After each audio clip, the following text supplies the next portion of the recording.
All right, I'd like to thank you guys for coming. Thanks for covering BG football. I'd like to begin by, we lost a Falcon today, Ed Phillips. Ed was part of the national championship team, was a great player, super close with Coach Harbaugh. He passed this morning, had a great life, super successful businessman. One of the first guys that I met when I got here. Really great player, better person, and he'll be missed, but wanted to recognize him. And if I missed anyone in these last couple weeks or anything, I apologize, but Ed is a super special guy. All right, if we have questions, we got the passable mic here. Just signal if you have a question. Michael? Scott, obviously, sixth time you'll be coaching in this rivalry. Just how's your just respect and admiration for this game up against Toledo grown over these last 6 years? Yeah, I've said it since I've been here. You know, growing up in Northeast Ohio, the games that I used to watch were obviously the Ohio State-Michigan game, the Ohio State-Notre Dame, or excuse me, the Michigan-Ohio State game. Gosh, I forgot where I went to school.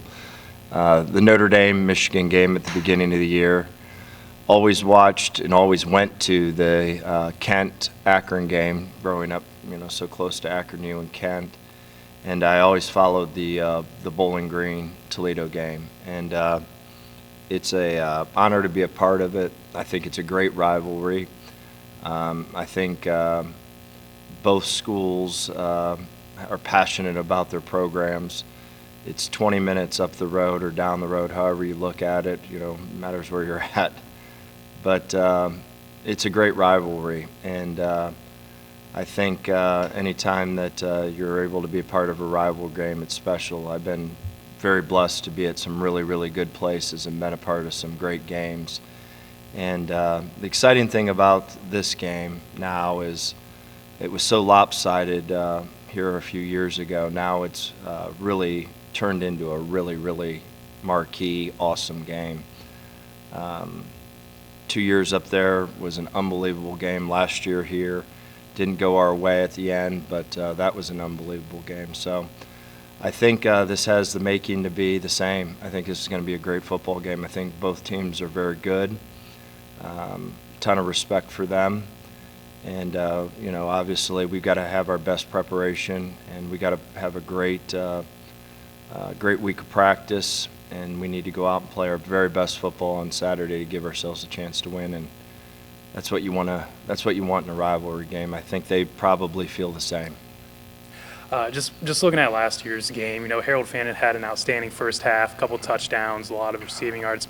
Second half, they shut him down. I guess just how do you make sure to, you know, keep him involved all game, you know, depending, I mean, obviously with Toledo probably throwing some different looks and everything. I thought last year's game we started out hot, and then obviously we had a hard time blocking them in the second half, and you know, they were able to chip back. You know, we had a pretty good significant lead, and they were able to chip back, and it came down to the last play, just like they're supposed to. And it was a really good football game. Obviously, we would have loved to have won the game, but it was a great rivalry game, and it's the way that game's supposed to look now. Your guys' pass defense, has played pretty well all year, but especially these last couple of weeks. How critical is it having, you know, those veterans like a Jordan Oladokun, C.J. Brown comes in, but some of these younger guys stepping up like Tracy Revels, Edward Rambo, obviously. How nice is that mixture of veteran leaders and some new guys? Yeah, we're an older football team, so we should play well. And I think we have these last 2 weeks we've played really well on defense. I thought you know, we walked into a situation, there was two wide receivers that had a total of like 280 yards, and we shut them down, stopped the run, and were able to pressure the quarterback, force the quarterback out of the pocket, and made him throw the ball away. So I thought we played well on defense, and obviously having older guys that have been experienced, that helps, especially whenever you're walking into this type of rivalry game. There's not too many new faces that'll be on the field. There'll be some, but not too many. Update on the health of your receivers like Malcolm and Finn and RJ. Yeah, we're hoping that they all play. You know, that's what we're planning on. And obviously when we get closer to the end of the week, we'll know for sure. But we're planning on all of them to play.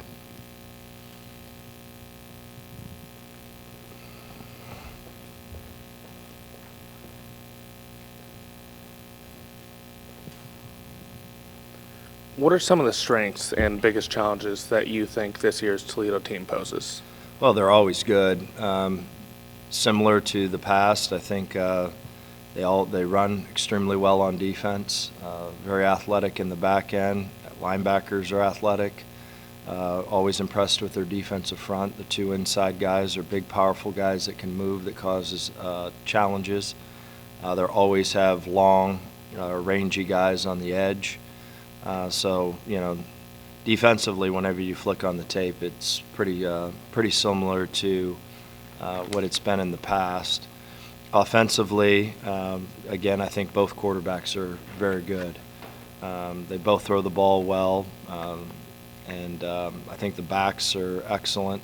Offensive line is generally big and physical, which they're, again, big and physical. Super impressed with their skill. I think their wide receivers present challenges. So, you know, it's not too different than what it's been over the last 6 years. Always physical, always well coached, can run, athletic. The fronts are good, so the quarterbacks are good. So it's a good Toledo team, just like it's always been these last 6 years that we've played them. Did your guys' game plan change at all, depending on which quarterback plays, and how do you prepare for possibly having one or the other? Well, they both throw the ball extremely well, and they both have their skill guys are excellent.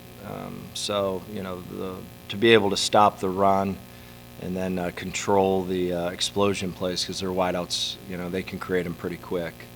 So we've got to stop the run and limit this explosion plays. That's always been the formula in this game. It's going to be whoever wins the turnover battle, whoever wins the explosion battle is going to win this game.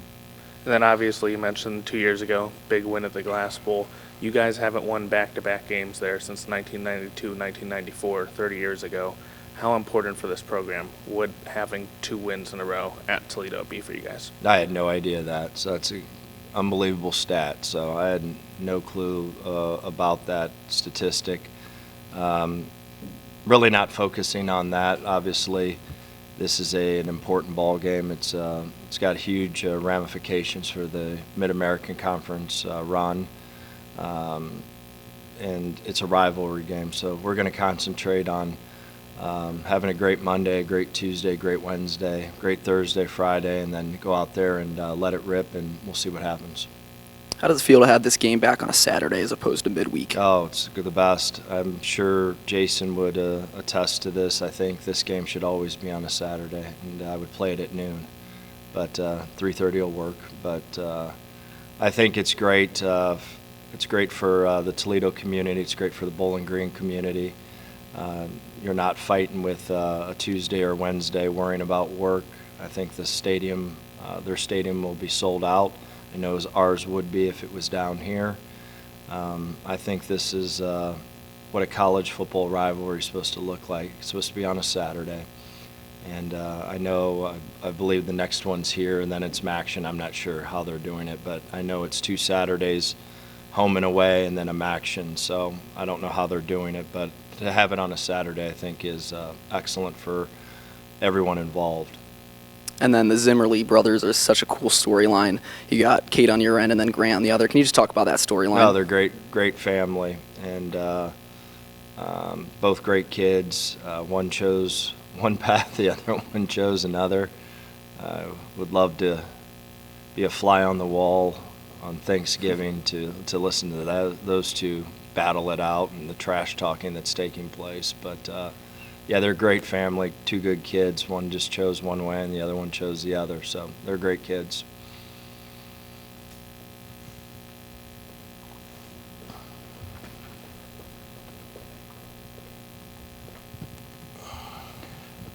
Obviously, at the Glass Bowl, probably going to be a packed house there, but considering how well you guys played at Penn State and Texas A&M, I mean, how much confidence do you have in that regard of being able to go into a tough environment? Yeah, obviously, whenever you're at home, you have an advantage.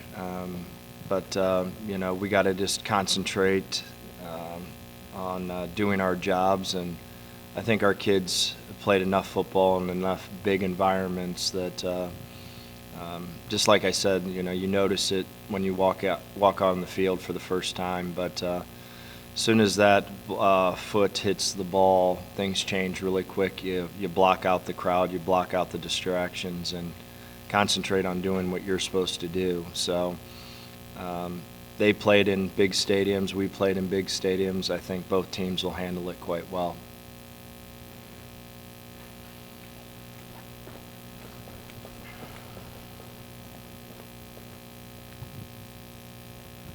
You guys obviously did what you needed to do against Kent State last week. Defense showed up. You guys got a few turnovers, which kind of been a missing piece for some of the games. It has been, yes.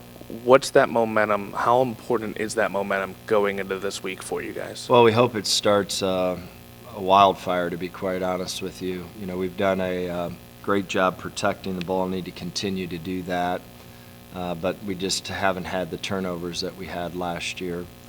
Hopefully that streak starts and starts fast. I think protecting the ball in this game is going to be imperative. The team that protects the ball the best, I think, will have the best shot along with whoever stops the explosion plays. We have explosion players. They have explosion players. Whoever protects the ball, runs the ball the best, and avoids those critical shots, his team's going to win.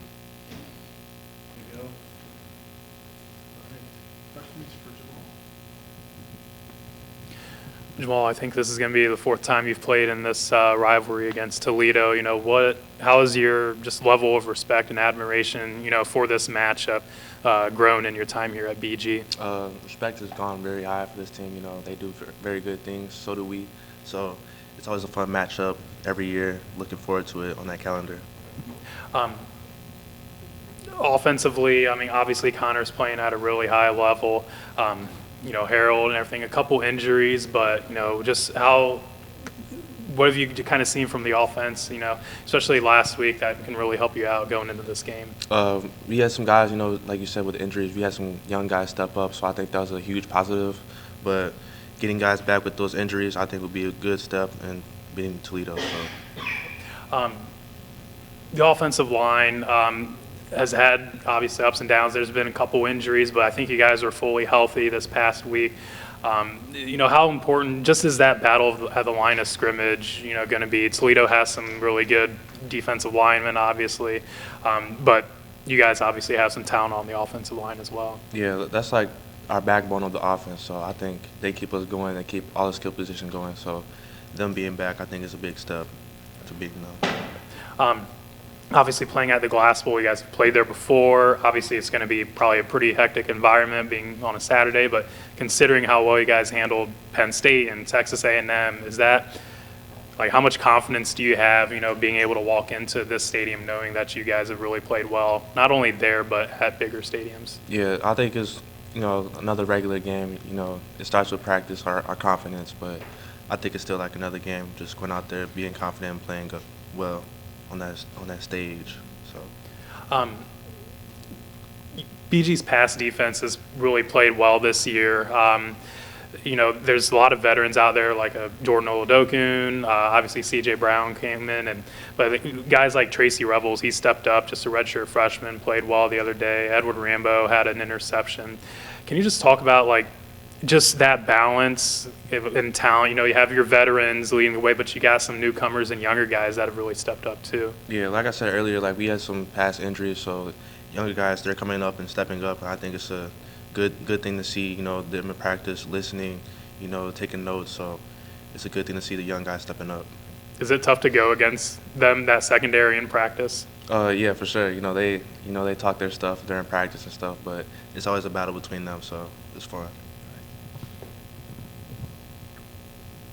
Brock obviously played in this rivalry a lot over these last handful of years. What does it mean to you to line up against Toledo, and considering how close the matchups have been the last couple of years, just kind of what does playing in this game mean to you?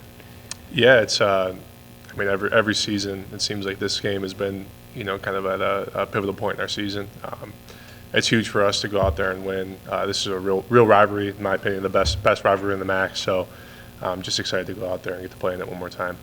Is there maybe an extra edge considering how tough it was last year losing, knowing that you guys had a great first half, just a tough second half? Is there any sort of extra edge considering that going into this? Yeah, there's always an extra edge when you go and play your rival, right? And the fact that it's going to be on a Saturday this year in front of hopefully a packed house is going to be just an addition to that. So yeah, there's an extra edge there. I mean, obviously you've played in packed houses, huge environments like Penn State, Texas A&M earlier this year. You guys performed well on that level. Glass Bowl will probably be pretty packed, but how confident are you guys, stepping into a stadium knowing that it's probably going to be a hostile environment? Yeah, I think we've handled it really well this year, so I think our confidence is definitely there. I personally like going into hostile environments, especially when they're packed crowds, and we did really well at Penn State and Texas A&M, and those are two of the hardest places in the nation to play. So I'm not saying it's not going to be a problem because it's going to be loud, and I expect it to be, but I think that's also a little added fun to it. Defensive line looked really solid against Kent State. A ton of pressure. Overall, just the defense, performed well. I guess what's maybe the confidence level, from these last couple weeks, like at each level, as you get to prepare, obviously, for a tough Toledo offense? Yeah, we stacked together a couple pretty good weeks in a row now. Versus NIU, we played well, and then versus Kent State, obviously, we held them to 6 points, which was a huge step for us defensively. I think we're playing at a pretty high level, but there's still improvement to be had, and looking forward to improving this week.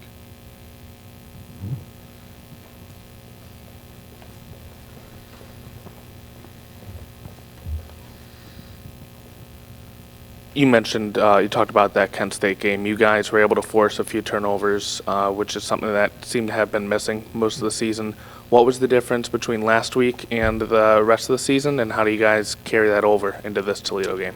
Yeah, I think I'm not sure if there's anything that was different. Obviously, the turnovers kind of presented themselves with balls getting thrown our way, but the style of defense we play, those things will come, and we've been saying that they're going to come, and we just got to keep getting after it, and then hopefully the floodgates are now open that we can create some more and really add on the turnover number. Any more questions? All right. Thanks, Brock.